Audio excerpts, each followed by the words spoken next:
12वी परीक्षेला सुरुवात. उरण तालुक्यात 2205 विद्यार्थी बसले परीक्षेला.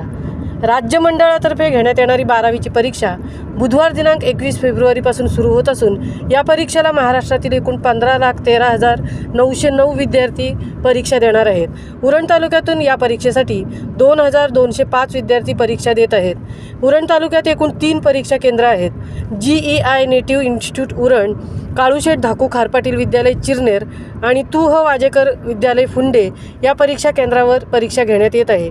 उरण तालुक्यातील 12वी परीक्षेला बसलेल्या विद्यार्थ्यांपैकी विज्ञान शाखेचे 897 विद्यार्थी, कला शाखेतून 461 आणि वाणिज्य शाखेतील 865 विद्यार्थी परीक्षा देत आहेत. परीक्षेतील गैरप्रकार टाळण्यासाठी भरारी पथकांची नियुक्ती करण्यात आली आहे. तसेच प्रश्नपत्रिकेचे लिफाफे ताब्यात घेतल्यापासून प्रश्नपत्रिका वितरित करेपर्यंतचे चित्रीकरण करण्यात येणार असून वाहतुकीवेळी GPS प्रणालीचा वापर केला जाणार आहे. 12वीची परीक्षा हा शालेय शिक्षणातील महत्त्वाचा टप्पा असल्यामुळे आज विद्यार्थ्यांना परीक्षा केंद्रावर घेऊन येण्यासाठी पालकांनी परीक्षा केंद्रावर मोठ्या प्रमाणात गर्दी केल्याचे दिसून येत होते. 12वी परीक्षेला बसलेल्या विद्यार्थ्यांचे शेका पक्षाचे युवा नेते रमाकांत म्हात्रे, मनसेचे तालुका अध्यक्ष सत्यवान भगत, सीमाताई घरत यांनी गुलाब पुष्प देऊन स्वागत केले.